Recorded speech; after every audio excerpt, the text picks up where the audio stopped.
Oh, wow. Hey, we're live. Ben, we're live. Oh my God, I don't know what we'll do. That's awesome. Hello, everybody. Welcome to our panel on Massive Nyarlathotep, why and how and when and what you should do with it. My name is Kat Rauman. I am a designer. I live in New York. I just kickstarted a game on Doomed French Proto-Communist called Red Carnations on a Black Grave. So pre-order is available now. Ben, why don't you tell us about yourself? God, well, I don't have that nice of a list. My name is Ben Edelman. I've been gymming for I don't know 20ish years now, and I'm currently running masks, which is why I'm here. And he's judge. That helps. Not a designer, so this will be fun. Everybody's a designer. That's what all the designers told me when I said I wasn't a designer. The DIY Yeah, spirit. so let's talk about Masks in the Nyarlathotep. So those, since we can't assume everybody knows what we're talking about, this is a campaign that was written by Chaosium, which does Call of Cthulhu back in like 83, I think 81, I think it came out, right? Somewhere around then. And it was one of the first great Call of Cthulhu campaigns, I think, and it sort of established a idea that Call of Cthulhu campaigns are supposed to be these globe-spanning games where you're fighting against the cosmic horror and might actually win in the end. That's its good points. Its bad points is it's got this reputation as being an utter meat grinder, which I think if you play it under the rules as written is probably pretty fair. But like in everything in Call of Cthulhu, it depends a lot on the group and the mindset of the keeper. I played with a keeper that basically wanted us to play on like a heroic Pulp Fiction level, and that game worked fine. I've run this game twice. The first time I ran a game that I nicknamed the Postmodern Masks of Nyarlathotep because I had changed a bunch of things. I have a link to the AP, which I can't put in the comments. So we'll have to just put that up sometime. But it is on Story Games. If you look up for those specific words, I'm sure you will find it fairly quickly. We'll have a list of links we'll add afterwards. Yeah. Rob tells me I can put it right here. So I will. Here you go. And then I ran it again in a more straight fashion, but both of those times I ran it under Trail of Cthulhu. And Ben, I think you run under Call of Cthulhu. I am running under the newest edition of Call of Cthulhu, 7th edition, right now. Yep. Yeah, go ahead. Just a very quick note for anyone sitting and listening. If you're my players, go away. For anyone else, if you plan on playing, there will be probably quite a few spoilers for the adventure. So do keep that in mind going forwards. Yeah, we're gonna spoil a lot of stuff. So let's talk. So I don't think there's some differences between Call and Trail, which we can touch on very, very briefly. But the basic theory of Trail Cthulhu is that you will always get a clue. So you can't blow a roll and get the clue. If you have the right skill, you'll get it. And the other thing is that since the game uses a point pool system that goes down, it does, I find, map really well if you're doing like a pulp endurance contest kind of game where it's like, oh my God, now we've got to deal with this and I've got nothing left, so I'm gonna have to be creative. Yeah, it has a really interesting. It moves where the stress is in a game. So for Call of Cthulhu, a lot like D&D or other traditional games, the stress is in the moment. Will I roll well enough or won't I? With Trail of Cthulhu, because it has a point system, you can guarantee whenever you want that you will definitely succeed. But if you burn all your points early, you're almost guaranteed to fail later. So it's more of a, oh God, when do I spend these points? Will I have enough for the big showdown? Versus, oh my God, will I when I succeed this very moment? And I don't know to what degree that changes the game, though. I've played it under Call, and I have played it, and I've run it under Trail, and I'm not smart enough right now to tell you all the differences I saw or didn't see. I just know that I liked running Trail, and I didn't want to run under Call. So let's talk a little bit about masks. So the thing about masks that's kind of interesting is when it came out in 81, 83, I think it was kind of a little ahead of its time. I mean, it was ahead of its time in adventure structure because it used a really clever system where every chapter of the game, and there's 5 basic chapters as you jump around the planet, going to New York and Egypt and China and Australia if you play with the complete edition that came out later, and now Peru. and London, and now in this there is a new second edition which comes in a very handsome and extremely heavy case. So I have it right. Oh, I just dropped them all. It's actually 2 books. I think we both have it. Yep. Yeah, there you go. It's about enormous. 666 pages, no less. Ha. Someone got clever in editing. Yeah. And but like there are some things in the original edition of Masks I think are fairly interesting in how advanced they are. Like the chapter on Kenya is generally pretty decent about capturing some of the iniquities of the colonialist government of Kenya. A lot of it because not Lynn Willis, the other writer, was very interested in Johnstone Kenyatta at the time, so he just wrote what he was obsessed with, and that's great. Do we want to go back and sort of go over the structure of the game? Yeah. Actually, because I wanted to flow into we need to talk about the Jackson Elias problem. So the basic premise of the game is that at least one or two of the characters, possibly everybody, is friends with a reporter named Jackson Elias who writes occult debunking books. And one day in New York City, they get an urgent call that he has returned from travels, that he's been gone for a year, and he needs to talk with everybody. It's incredibly serious. But when you get to his hotel room in the Hotel Chelsea, which is kind of cool, he is in the process of being murdered, or has been murdered, depending on how quickly you get there. At which point you go through his room and discover an enormous amount of well-placed clues that point in a variety of different directions. The first is to wrap up some things in Harlem that have to do with a cult that is the cult that was responsible for his death. But the clues also point you to Egypt, to London, to Shanghai, and to Australia, though only tangentially. And the story behind that is Australia was in the original draft, and Chaosium cut it because they didn't have enough room, and then later put it back in. So the clues that get you to Australia are a little more tangential, but they do show up more in the later chapters. And the clever thing about Masks is it's a kind of a sandbox, right? Like there's no saying which chapter you have to do. I have seen patterns emerge where, after New York, it's usually Egypt or London, but I had one group went straight to Shanghai. Just screw it, we're going straight to Shanghai. And which is weird because Shanghai is somewhat set up as like, if you wanted the campaign to end there, that's like, it's a real good ending place for the campaign, but it doesn't have to be. You can totally do them in any order or come back to places. I've had games where we did that. And fascinating, in each place, it's also a sandbox. When you get to a place, you might have some clues on people to talk to, but there's no requirement to go anywhere. You can be very free in where you want to go. Right. Including the number of red herring adventures that they cram in. Absolutely, and I think that wouldn't work if it was more linear. Because you have that freedom, you have the freedom to fail in a way that a lot of games don't allow you to. And it did something that was really clever in how it structured each chapter, in that there was at the beginning a list of all the clues that led in, and then there were mentions of the clues that led out and what they pointed to.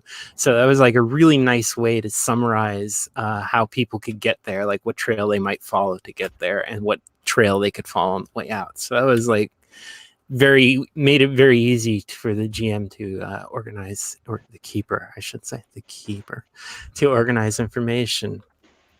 And so a lot of that is kind of ahead of its time. It's not a pure sandbox. There's a definite plot, and there is a ticking clock that the player characters will probably not know about until about 2/3 of the way through the game, at which point they'll realize things are probably getting pretty desperate, because if you've been a good keeper and keeping track of what time of the year it is, they may be running out of time. So these are all things that are like really kind of awesome about Mask, and I think it's one of the things that pulls me back to it a lot, is that there's that much depth and openness in the structure. I don't know. What do you like about Masks, Ben? Yeah, I think it's it's interesting because with a story and not just a pure sandbox, here's a place to go, do whatever you want. With some sort of structure, the bane of the game is when the players hit the walls, right? If they try and push and they have an idea and they go after it, and the GM has no support, there's nothing to do. It doesn't matter to the game. It breaks you out of the story, and I feel like it's impressive that it allows the sandbox to be very open, but at least again, I haven't finished the campaign yet. Unlike yourself, I'm sort of the junior GM here on this, or keeper. It doesn't. It has enough flexibility that they can follow a lot of leads, and there's red herrings, so it feels like there are wrong options that the game supports. But the walls are so far out; it's very tough for a player to really hit them unless they try. Particularly as the game goes on, the earlier chapters have, I think, a little bit more structure as sort of a lead-in, and then the further in you go, the more and more it just lets you do whatever you Yeah, want. like New York is pretty structured. Egypt is kind of structured. London is a little bit like on Egypt, and then Shanghai is kind of just wide open. Yeah, New York is almost training wheels for the rest of the game. It's a little easier. You have more support. You have more familiarity. Peru in the new edition even more so. It feels a little different in structure because it's almost a way to introduce you to the game. I promise you, we're going to get to Peru just a second. Absolutely.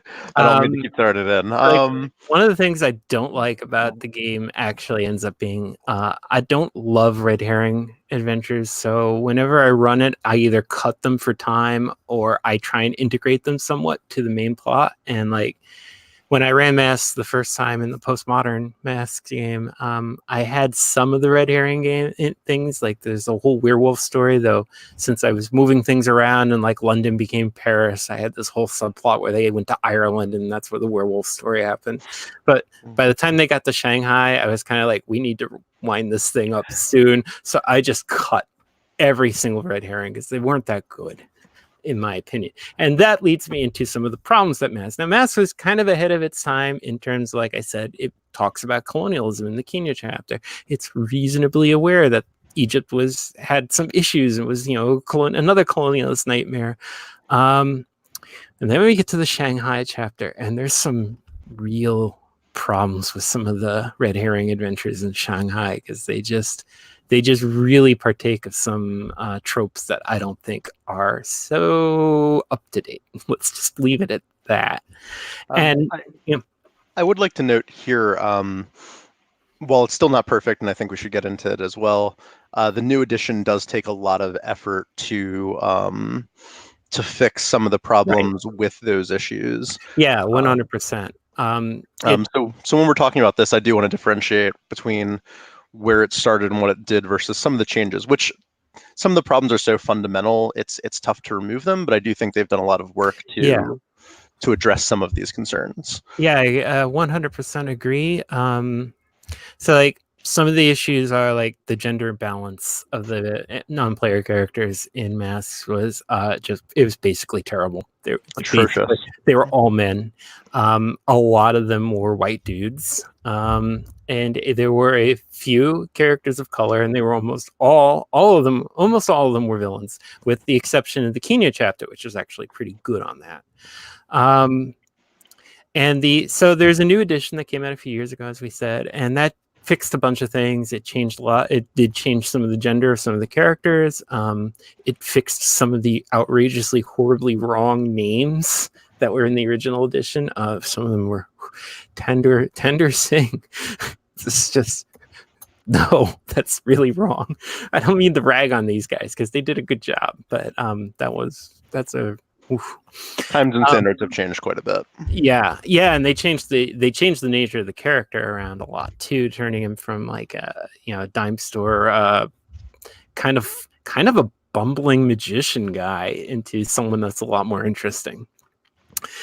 So let's talk about, since now we're on that subject, we can talk about some of the things they did, and let's talk about the problem of Jackson Elias. And the reason I say it's a problem is because as it's written, you have a handout called Your Friend Jackson Elias, and then he dies. So, like, Ben, how did you deal with the problem? So this is where the Peru adventure comes in case people are wondering. So did you use the Peru adventure in the second edition? Absolutely. Yeah. So a little history about the game. Um, in the original edition, that's all you had. You walked in, you found him, he died. You're expected to chase after the people who got him. There's actually a famous podcast called "The Good Friends of Jackson Elias." Um, in later, sometime in what is it, the mid 2010s, early 2010s, I think around 2011, 2013, somewhere around there. There was the Master Nyarlathotep Companions Mhm. guide, which is basically a fan book that had a lot of the ways most GMs dealt with it, which is creating a couple starter adventures. In the new edition, they have a whole chapter set in Peru 5 years before the game starts, where he is borderline an NPC or a player character for the GM. He's a way for you to become friends with him prior, so you're not just saying you are friends. He actually helps you. He sets you up. He leads you to success, and he helps you to sort of deal with theoretically your character's first introduction to the mythos. Um, I thought it was pretty effective. Um, it was definitely they cared when he died, which I think if you just throw him in, they would not have for my player group. Yeah, when I ran Mass the first time, all that stuff was kind of still vaporware. The companion was like incredibly long delayed, though I did eventually get a. By the time I was about 2/3 of the way through the campaign, they did finally release the alpha if you knew where to go for it. What I did is I made a custom Fiasco playset. And I changed it so that the aftermath did not leave everybody an emotionally broken shell. And when I set up the game for that, I just gave everybody extra dice and said you have to have a relationship with Jackson Elias. And here we should talk about alternative Jacksons because in the original, it's not really said, but a lot of people just assumed he was a white dude.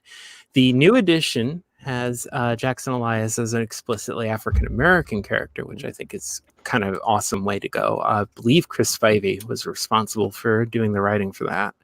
I'm not sure about that particular part, but I know most of the Harlem stuff. Chris Spivey did Harlem Unbound. It's a phenomenal supplement for both Call and Trail of Cthulhu. There's a new edition coming out through Chaosium fairly soon. If you see some of the preview arts floating around, it's stunning.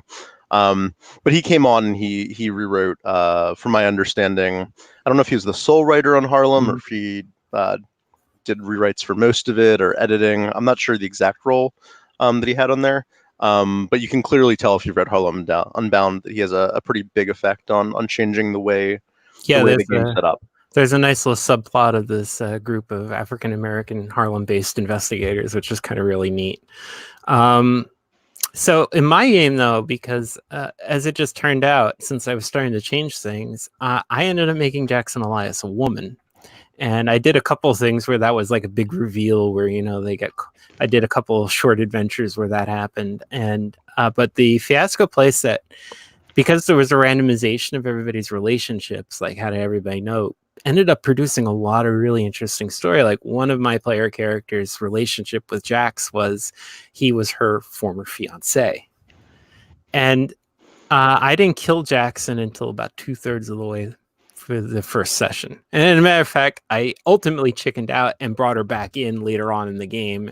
She had survived through a bunch of different machinations that aren't super important. But um, I got to say, I kind of caught lightning in a bottle there because really her death kind of haunted the initial sessions in a really kind of neat way that I hadn't really even expected.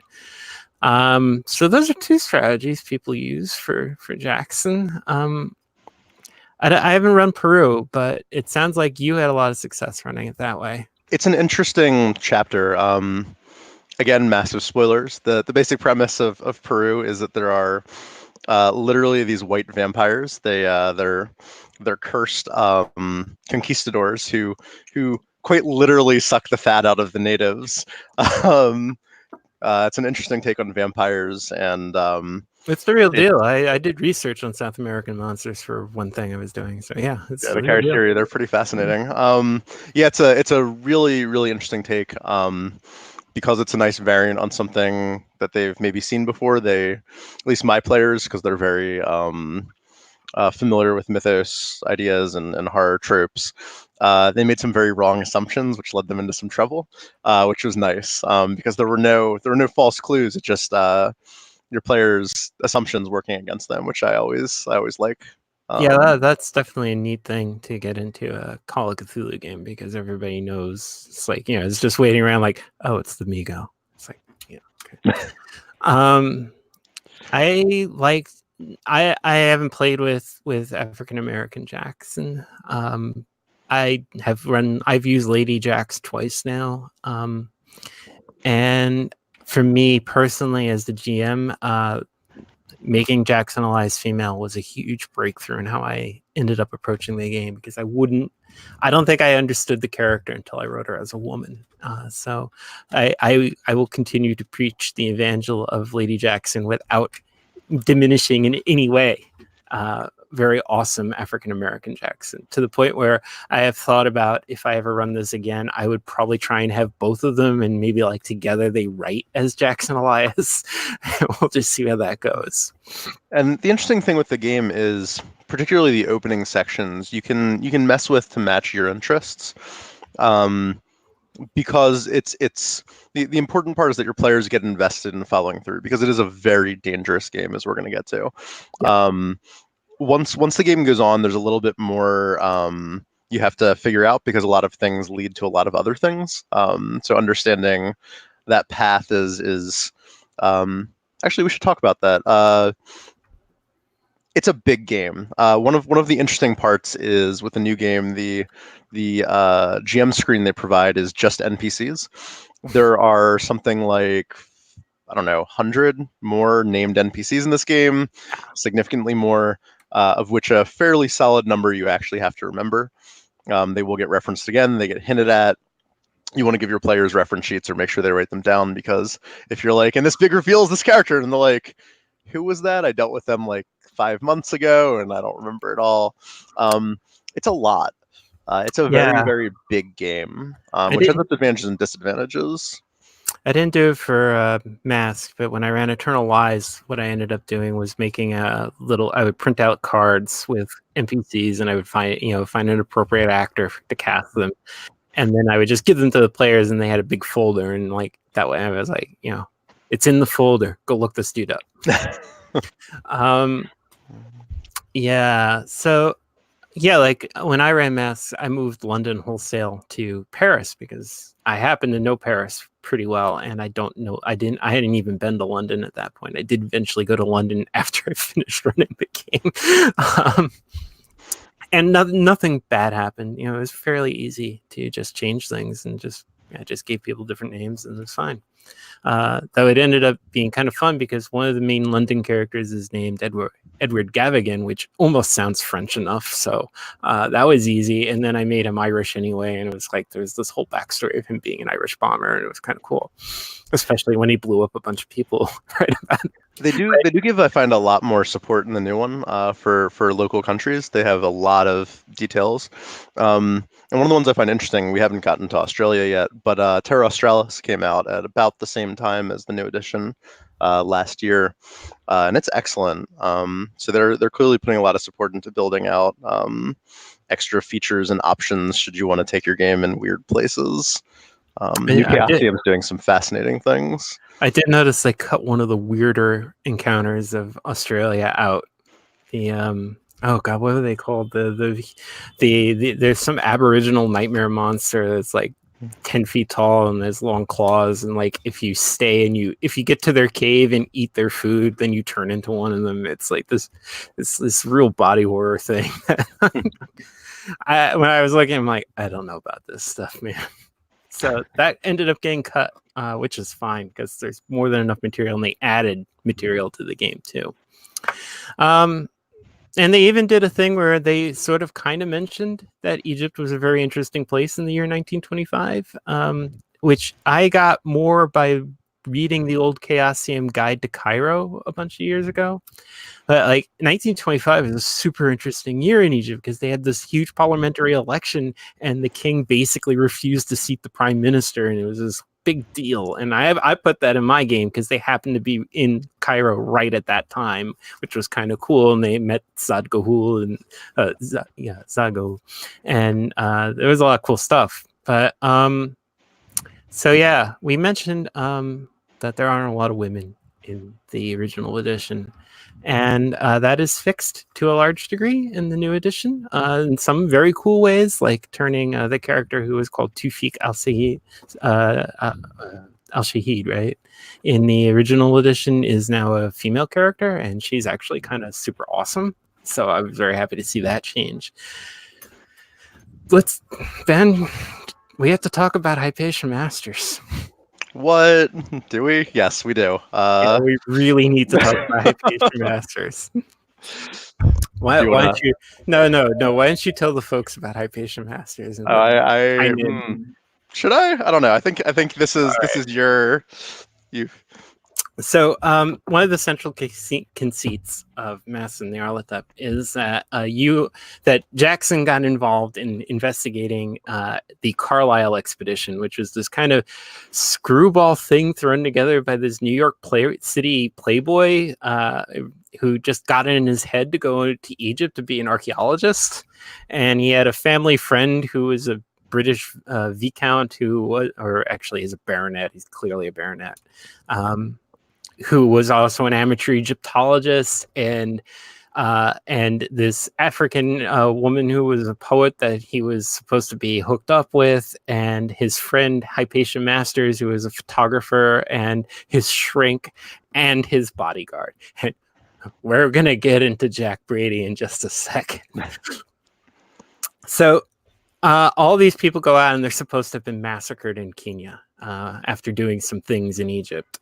And Jackson eventually figures out that none of them actually died there and is looking for them and meets one of them. And in the Kenya section, we have two problematic female characters. The first is the big bad of that section, Mweru, the African woman that Roger was following. Who is a little better in the new edition, but still there's a lot of stuff about her just being kind of like this bloodthirsty witch doctor living up on top of a mountain in Kenya, which kind of when I played the game, I actually just made her, she was like an anthropologist who was teaching at Columbia, and I managed to get the players to basically carry her around with them the entire game. And I was just like, this is awesome. At some point, you're going to look up and realize she's basically taken control of every single artifact you have, to catalog it. I mean, she's maybe the villain of or one of the primary villains of the game, not just one chapter. No. Which is interesting. Depending on the order you go, you may or may not figure that out until much too late.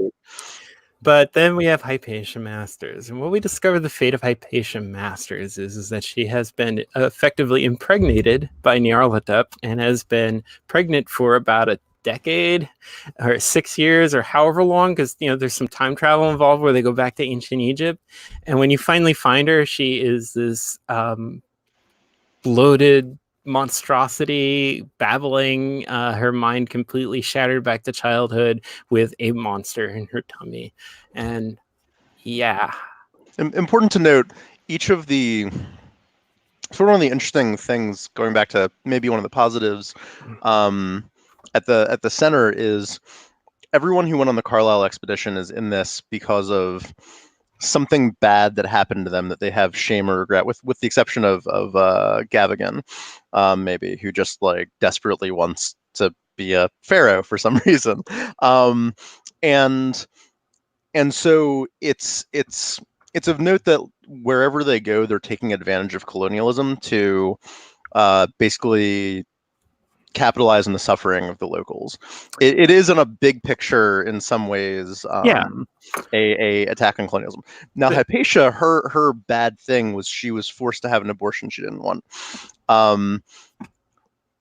which is very I have feelings about this. Yes. So I just wanted to give a little background on that. So the lead-in is both better and significantly worse. And definitely is one of the ones that feels the most dated in the way it's started.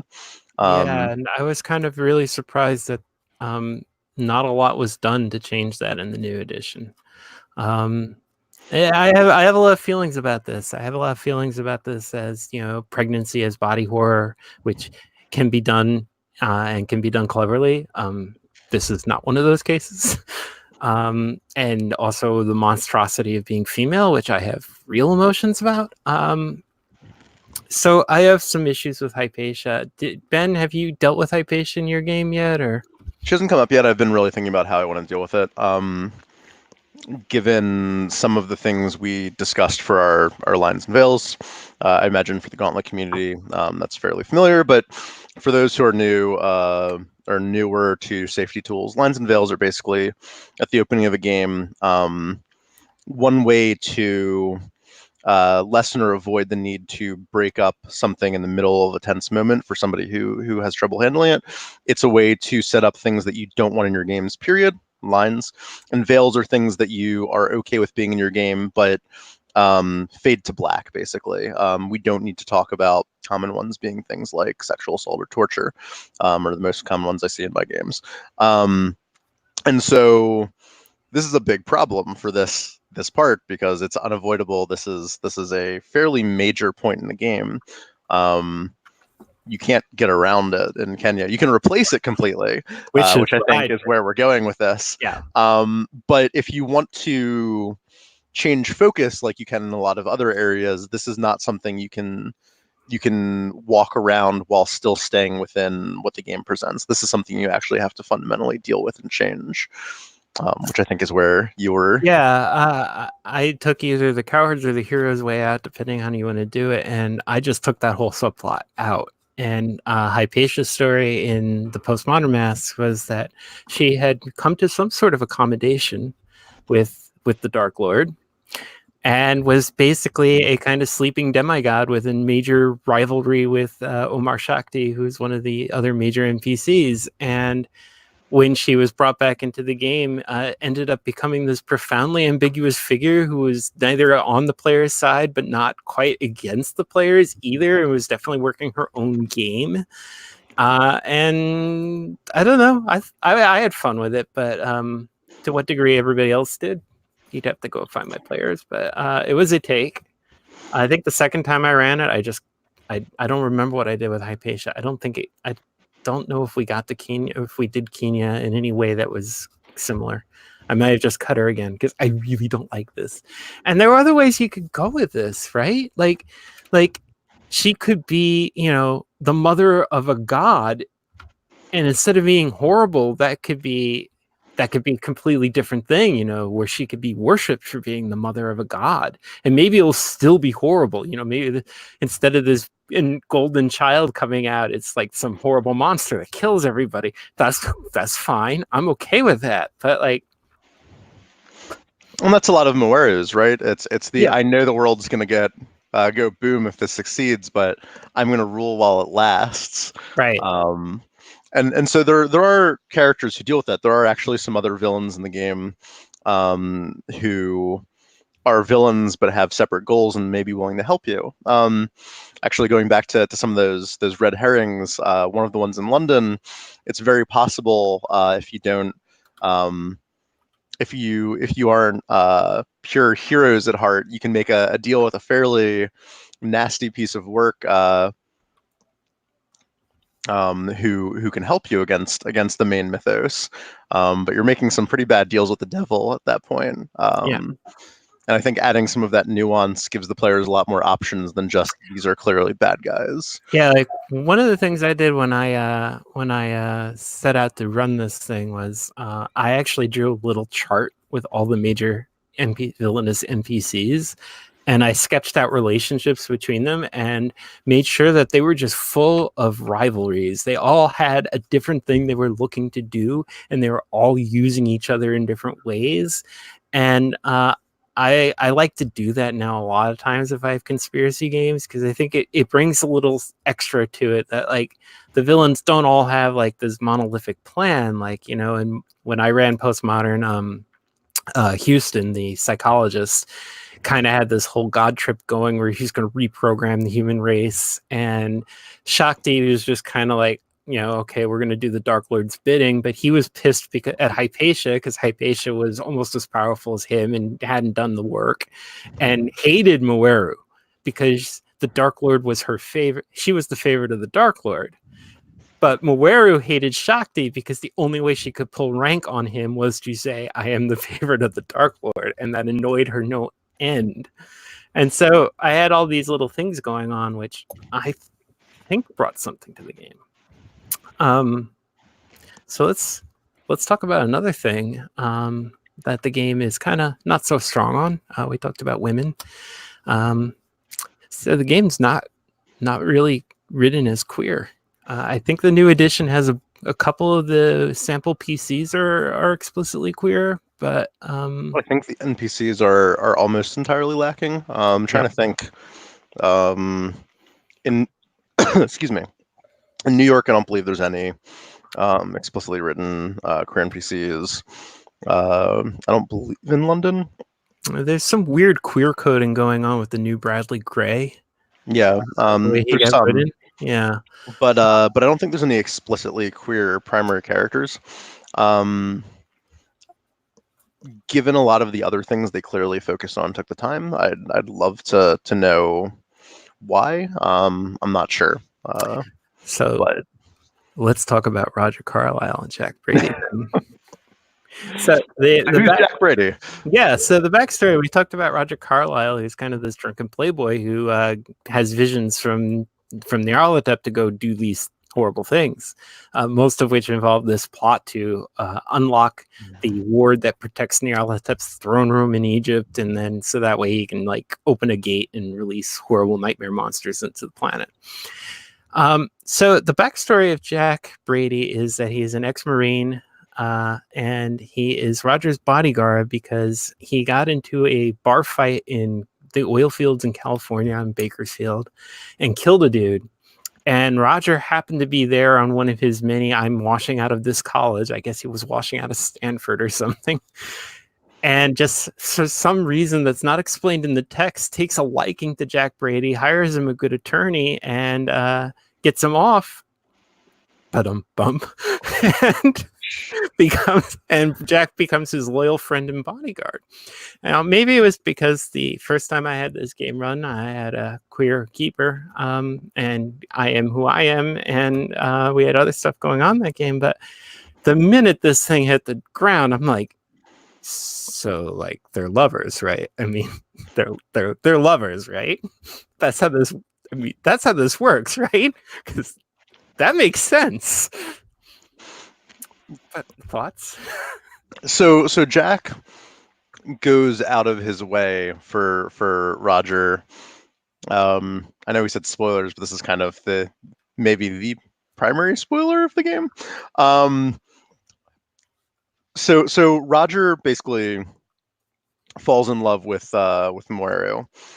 Is the long story short, and that's what leads him, combined with his alcoholism, into sort of allowing Nyarlathotep into his thoughts. And unlike a lot of the other ones in the group, I don't want to say he's not complicit. He's very clearly complicit. But a lot of the other ones in the group sort of are very focused on themselves, whereas Carlisle's kind of just being strung along. He's walking along. He's throwing money at it, but he's very clearly in a haze. At least that's the way they present it in the book. And the only person who isn't affected by these promises of secret power and the completion of their dreams is our good friend Brady. And he follows Carlisle everywhere.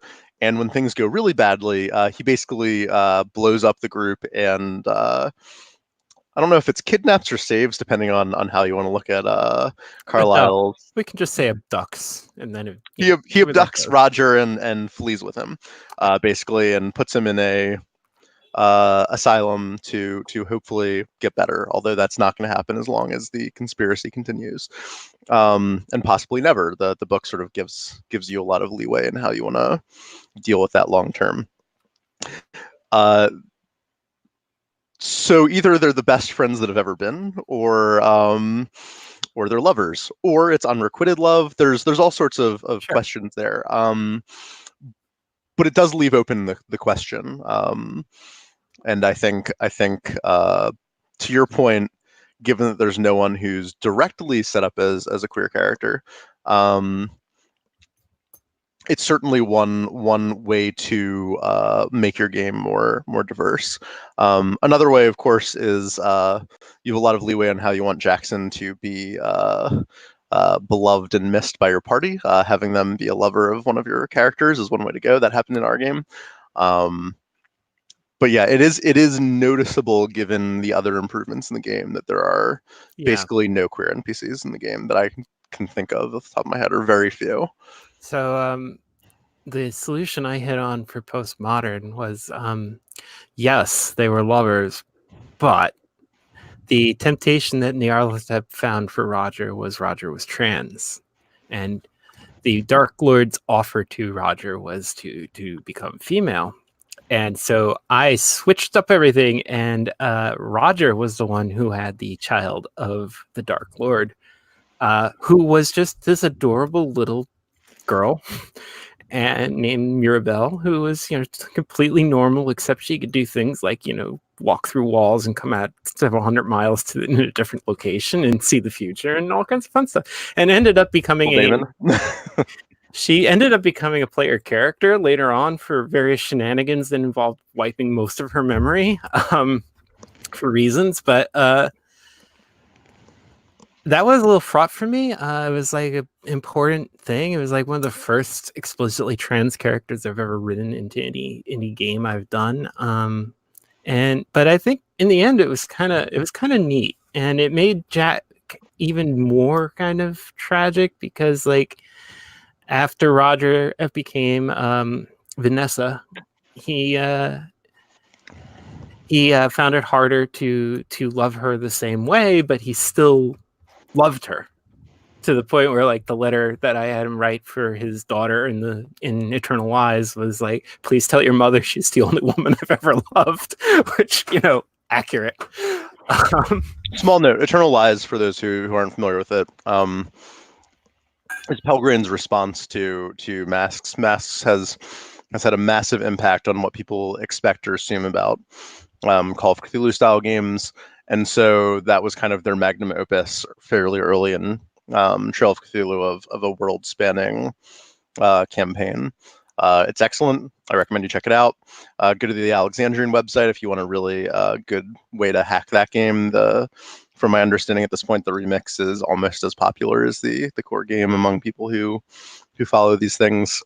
There are chunks of the remix I don't hugely love. Like I don't need to go to the Severn Valley.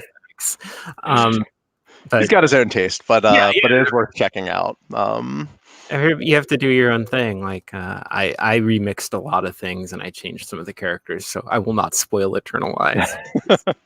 Fair. As tempting as it is, It's also very much worth checking out. It is very clearly, if you've played or read Masks, a response to Masks in a lot of ways. Yeah, 100%. It fixes some things that happen in Mask. Makes its own errors that are interesting as well. Yeah. Ask me offline. I got some thoughts about one of the major NPCs in that game. So I think we're getting fairly close to the end. I do want to deal with, I think, two things that are. Yeah, we can go a little bit over if we want to. So absolutely. So the first you sort of hinted at in there, and we talked about earlier, which is the number of deaths. It is a very deadly game, and I think we should deal with that a little bit. My train of thought's been derailed for the second. I'll come back to it, but it is a very deadly game. Your PCs will die as written. Do you want to go into a little bit about that and how the game deals with that? So as written, if you use all the combat rules of Call of Cthulhu, yeah, you're going to be in some trouble. There's some big bad monsters in this thing. There are a ton of cultists, which also is a thing because hey, faceless people of color murdering white people is. But. So there's like two basic approaches, I think, to how to deal with this. And of course, the first is just don't you don't have to make it that deadly if you don't want to. Though there are some things like there's a trap in Shanghai that is particularly nasty, and it's basically if you look at the ceiling, you're screwed. Egypt And has at least one spot where you're going to TPK if you oh actually deal yeah, with it. Yeah. yeah. There's definitely a bunch of places in Egypt where it's very easy to do TPK. So one answer is you just don't do it that way. You keep it nice and pulpy. And the other is, of course, let's get set up for troop play and figure out how we're going to do this, because jumping people in becomes a thing. And the new game gives support for both of these options. So with 7th edition Call of Cthulhu, they do have pulp rules. Trail, there's a lot of recommendations online. I don't think there's an official support, but the forums on Nyarlathotep.com have some really good ways to up your survivability. But in the game, 7th edition Call of Cthulhu has pulp Cthulhu rules for making it more survivable, less Cthulhu eats you, more you shoot Cthulhu with a cannon type of style play. So that's an option in the game. The other thing it does is very early in the game, you have the lawyer of Jackson, who sets you up with other friends of Jackson across the world. It gives some other recommendations, which I think are good. Family members of your characters who die is a good one. But be prepared if you run it as written for characters to die, unless they're very smart or very lucky or both. We're actually leaning into it. We're having a memoriam wall in my apartment, which is just going to be pictures of characters who die. Every character, when they make somebody new, has to have a picture with them. That is very nice. I like that. Yeah, for people online, I have a murder board that's very slowly but surely growing. So you can definitely lean into that lethality, but that is something you want to warn your players about if they're already agreeing to sitting down for what's likely a year-long campaign, maybe slightly more. They will die a lot. I'll also say it's a little less risky in Trail. Trail Cthulhu characters are extremely resilient. If they're built in any kind of rational way, if your health is 8 or higher, it's really hard to kill people if they remember to run early and often. So I think we can go just a little bit over, because let's talk about something fun. How do you portray Nyarlathotep, if you have, in your game so far? So that's a very good question. So for people who are maybe a little less familiar with Call of Cthulhu, Nyarlathotep is the god of 1,000 masks. The title of the game is actually Mask of Nyarlathotep, is actually a reference to the fact that every single time you run into him, it's a different presentation. If your players aren't particularly familiar with the mythos, they may not even realize that they're fighting the same god in every place, rather than linked conspiracies. Once again, I'm not going to reveal the spoiler, but you should definitely check out Eternal Lies if you follow this, because it's got a very, very fun response to that too. But Nyarlathotep shows up in very, very different ways in each section of the game. In Peru, he's very much the maniacal laughing villain in the background. In Kenya, he's a vicious monster. He's not always a he. He is sometimes a she. It's largely an it. It changes personalities and genders in every single area you run into it, which makes for a very interesting and very tough way for your players to necessarily get a feel for what's going on, or even if the god cares whether it wins or not. The only thing it seems to enjoy continuously across the board is suffering. So far, they've only ran into Nyarlathotep once in Peru. He used shriveling on a character before the person he was currently inhabiting couldn't handle it and died pretty horribly. But nearly led to a TPK, actually. It's a nasty piece of work. If you'd like to talk a bit more, you have more experience on this. So Nyarlathotep is actually one of my favorite characters to portray. I think I have portrayed them in multiple different games at this point. To my mind, there's a fundamental separation in the gods of the mythos between the ones that talk and the ones that don't. And then there's a couple edge cases, like Cthulhu doesn't really talk to you, but he does talk at you pretty loud. The Nyarlathotep is the one that talks the most, to the point where I've evolved this kind of theory that that the messenger only appears when a race is sentient enough to realize that not everything that their sensoria detect is how the universe works. So so one of my theories is that all the different masks are actually just different alien race interpretations of Nyarlathotep. And that's just how he appears, or Nyarlathotep, as he likes to insist on the correct pronunciation. I have generally portrayed them as very much a trickster god. They are only in it for the game. They really don't care if they win. They will enjoy intimidating, cajoling, beating up, demonstrating their power, putting through people through horrible circles. But in the end, they keep coming back to being the one that talks. And generally, I like to use a human presentation where it's, unless it's necessary to be a big scary monster, which, they are also perfectly okay being, but you can have so much fun with this infinitely magic god that can do anything and just likes to trick people. And I very often now, I've had the Big N show up a bunch of times in my Kingsport Monster Hearts games, which is a Lovecraftian Monster Hearts setting I do. Usually as a woman in a black riding outfit, in a very, very posh accent. So yeah, the first time I brought them into the game, they were appeared as a lounge singer, and it's sort of that's kind of where the needle stuck. So I think it's interesting to note, sort of in keeping with that, what happens if the players lose? Because it's very possible in this game for the players to just fail all across the board. Yes, I did.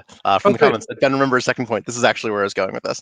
My second point was sort of the cleverness of where the game ends, and I think then we should end on is it still ahead of its time, and sort of where it fits today. If you lose the game, and you can easily lose the game, nothing really changes. There's kind of a heavy suggestion, and points to Sam Zeitlin. We talked about this a little bit. It suggests that what we're living now, or possibly what you deal with in most Call of Cthulhu games, is the dark timeline if you fail. The assumption of the game is that you failed, which is fascinating. You spend a year of this game fighting this horror. You might win spectacularly, you might lose, but at the end of the day, nothing changes. It's just the laughing god behind the scene. that's a good spin on that. I have some problems with that way that interprets out, because it does feel like, on the other hand, it can feel like a real letdown to the players. It's like, so I don't know. The two times I've run it, the players have managed to pull off some kind of victory, and that, I guess, that's kind of my preferred end state. I admit I am a very revisionist, postmodernist Cthulhu keeper. I vastly prefer this. From my point of view, the stories I like to tell when I use this framework are not so much can you succeed, but like, what price are you willing to pay to save the world? And I did have, in Eternal Wise, one of my characters, they answered that question, and the answer was everything that makes me a hero, which was kind of really superlatively great. Yeah, I don't know what I would do if they lost. I might pull the trigger and just feel like, cool, cosmic weirdness comes to planet Earth. Time to pull up a chair, throw a couple sorcerers on the barbecue. let's just get weird, folks. Yeah, it's a big multiverse. Maybe some other planet got it right this time. I'm not sure what I would do. I wasn't sure what we would do if in Eternal Wise either. I think I would have pulled the trigger when I ran my remix of Tatters of the King. I think I would have pulled the trigger, and it probably would have been nuclear war because it was 1956 in my remix. So, yeah. But I like your spin on that. That's kind of, I think that's the best. Points to Sam. Yeah, no, I think could not be here. I think if you're gonna play with the ending as written, that's probably the best spin. I don't know. I'd have to think about it. It might be interesting that you fail and it looks like nothing happens, and that could be a great place to start some kind of sequel campaign. I mean, even if you just did Eternal Lies, like when I did Eternal Lies, a lot of the weirdness of Eternal Lies was all based around the big climactic fight on the exact day of the end of Mass and Nyarlathotep, to the point. But the nice thing was when I did it, it was like shifted in time because it was a different time zone, so nobody figured out that the big blackout in California that night was actually the same day because the time zone shift. So ooh, is it still Oh, ahead of its time? No, but a little bit, yes. I agree with that. I agree Yeah, with that a lot, actually. no, because it set the pace. No, because like it created this template for a certain style of Cthulhu campaigning that is now ingrained in a certain style of directed sandbox play. Yes, because the organization is great. There's still things to say in it. Like, I would run it again. I don't know how I'd run it this time. Maybe I'd run it in a different time period. Maybe I would change another thing. I don't know. The two times I've run it, I've had different takes on it. Like the second time, there was a whole subplot about Omar and Mawero actually being like, reincarnated Egyptian spirits, and they were like in love, and that was the thing that was going on. Yeah. Yeah, I think I do think in some ways it's still ahead of its time because I think some of the things it did, the incorrect lessons were taught. So sort of if you look back at Call of Cthulhu history, and there's big campaigns for other games. Probably one of the big ones is the Warhammer Fantasy has a very, very famous large campaign. D&D sort of is more famous for its large settings and its large campaigns. Oh, you have Um, Dragonlance, which kind of created meta plot. That's true. But one of the things that you see is the first game. It was actually the second major campaign Chaosium did. The first was, God, what is it? Shadows of Yogg-Sothoth. Which is basically just they took 4 adventures and linked them. It's bad. Yeah. No offense to the original writers. It's been a very long time. They didn't have a template to build off of, but it was basically bad. And then came Masks, and Masks did so many things. And I think the if you look at the campaigns that came after, there's a few. The big ones, Beyond the Mountains of Madness was huge. Um, the Horror on the Orient Express, which I have. It's a very large campaign. It's technically the first 7th edition campaign, although it was sort of written at the same time, so there's some assumptions that are wrong. But a lot of those are much more linear. They go big, so you get that epic feel. But that linked sandbox thing, I feel like hasn't Yeah. really, with the exception of maybe Eternal Lies, which is again like written to be better masks, which it again some succeed, some doesn't. But barring that, which was kind of an imitation, we're getting a warning that we're about 3 minutes, but we're allowed to go long. So if you're happy to stick around, we're happy to keep going for a little bit. But yeah, barring Eternal Lies, there's not really many campaigns I can think of that pull off linked sandboxes in a way that really works. Epic people have done, but the structure part I think is still fairly unique in keeping both scope and structure. Yeah, like my second favorite Chaosium campaign is Tatters of the King, which has problems. Like the second act is horrible. It's bad. I don't. It's bad. It's too short. It doesn't make sense. And so when I ran it, my replacement of sticking a bunch of adventures in was also bad and terrible, and I feel horrible I did it. But Tatters is very railroady. And when I ran it, I kind of just decided I was just going to lean way the hell into it. And I'm like, because Tatters is about the King in Yellow. Spoiler alert. Um, it's called Tatters of the King. People, look it up. But I decided I was just going to lean into that because if it's the King in Yellow, it's like it's all going to be about fate. So if everything is repeated and there's this constant motive of everything is happening again in the exact same way, I can just lean into that. Tatters is really good. It's incredibly atmospheric. It has some of the best villain motivations of any Call of Cthulhu game. Period. It's like Eternal Lies is good. I rewrote every single villain's motivation, wholesale. I didn't like them. I changed them. I think they got better when I rewrote them, but that was just that's my game and that was my group.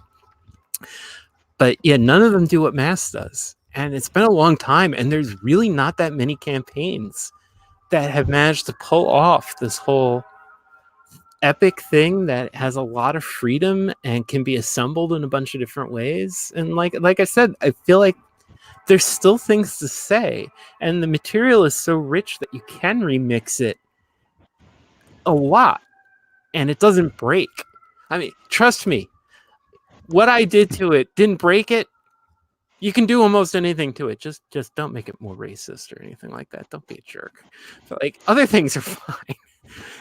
Make everybody gay. It'll be great. It'll still work. It'll be great. But yeah, I mean, so it's kind of interesting when you look at it from like that structure perspective. I mean, there are some more open-ended campaigns. Pendragon has a very famous one. Pelgrane later on did Dracula Dossier, which is very famous for this. But that controlled that controlled sandbox, that like there are walls, but they're almost built rounded so the players just walk around it rather than to it. It's basically hasn't been done in the same way, and I find that fascinating. It's kind of weirdly reflective of like video game design of that era, right? Or like what would become video game design of that era.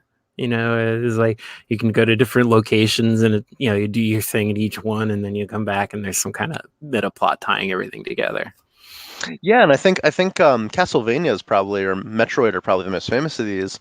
It does a neat trick where it feels larger than it is because you can always see open space right beyond where you have the capabilities or the clues to go, but you can't quite reach it. And as the game keeps going, you keep getting more and more of that until you finally hit the end and you're done. And I think it pulls off that idea very well. Like there's always something right beyond that you can't see. The game puts pressure on you in ways that you can't quite get all the clues.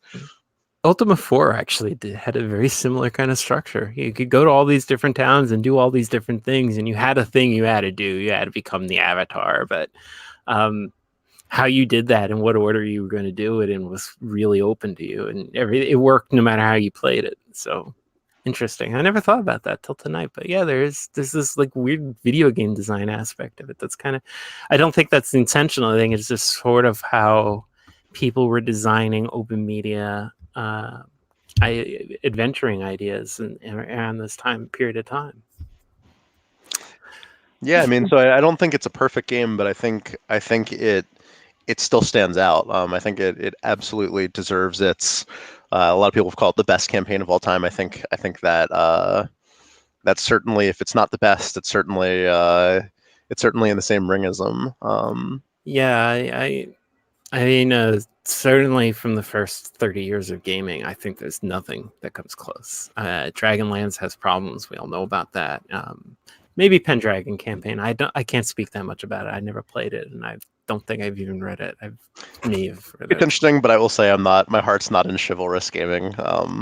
So I can't judge it quite as well. All right. So I think that's it.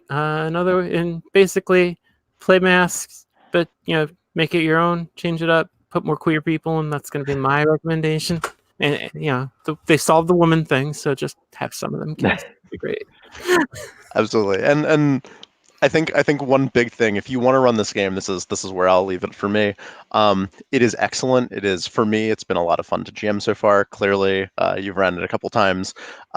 Set player expectations before you go in, particularly about the length of this game, and the amount of times your characters will likely die. You will spend a year plus on this game. I've heard from people who tend to run slow. It can be a year and a half to two if you don't meet regularly. Do keep that in mind because it's a big commitment for your players. But you can run it quicker. The second time I ran it, I cut Australia. I was like, yeah, we're not doing that. We're just no.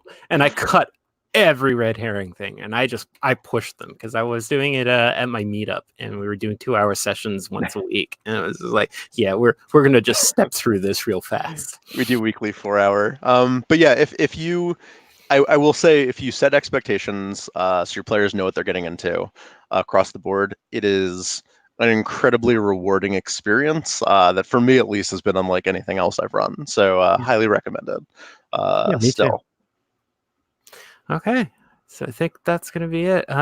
Hey, Ben, where can we find you on the internet? I've got at Panda Theist on Twitter. That's PandaTheist. I'm on Discord and a bunch of places under the same username. Reddit, RPGNet, everywhere. Basically everywhere. Look for Panda Theist, and it's probably me. If I'm ranting about RPGs. How about you? I am at Aviatrix Games. Aviatrix like the female pilot. Aviatrix Games. Also here and there, like Aviatrix on RPGNet. I sometimes, basically, if anybody posts a Gumshoe thread, I usually end up there somehow. Because I've talked a lot about Gumshoe, which is kind of ironic because I'm moving away from using Gumshoe a lot, but I've run a lot of Gumshoe. So hit me up with your Gumshoe questions. And sometimes I even answer Twitter. I like it when people talk to me on Twitter, I talk back. But right now I'm in the, we got the money, let's actually get the game out case of this. So thank you very much for watching. Yeah, thank you all, everyone. Hope you enjoyed it.